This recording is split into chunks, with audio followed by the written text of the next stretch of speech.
రమ్మన్నారంట. నువ్వు అరా లేపావు?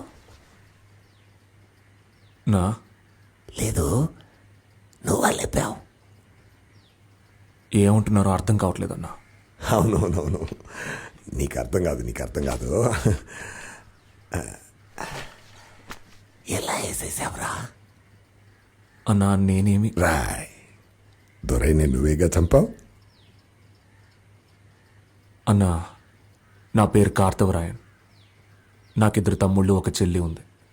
నేను అంజనాపురంలో ఒక ఫాస్ట్ ఫుడ్ సెంటర్ నడుపుతున్నాను.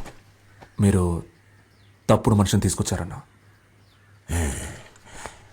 ఒక్కడిగా వెళ్ళావా లేదా గ్రూప్గా వెళ్ళి చంపారా? నా మీరేమంటున్నారో నాకు అర్థం కావట్లా. ఓ పంచే, నా దగ్గరకు వచ్చాయి.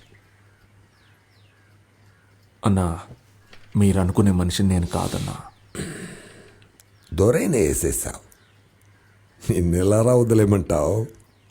అన్నా నేను మీకు ఏ రకంగానూ ఉపయోగపడినన్నా. వద్దన్నా.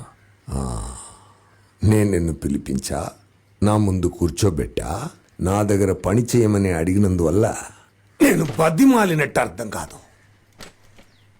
నువ్వు ఏం చేయాలని నేను నీకు చెప్తున్నా, నా దగ్గర పని చెయ్యమని నేను చెప్తున్నా.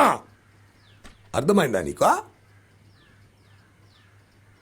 అన్నా దొరన్నను నేను చంపలేదు. అవునయ్యా, నీ చంపలేదు. ఒకవేళ దొరన్నను చంపింది నేనే అయితే ఆయన్ని చంపి నాకు మిమ్మల్ని చంపడానికి ఎంతసేపు అన్నా?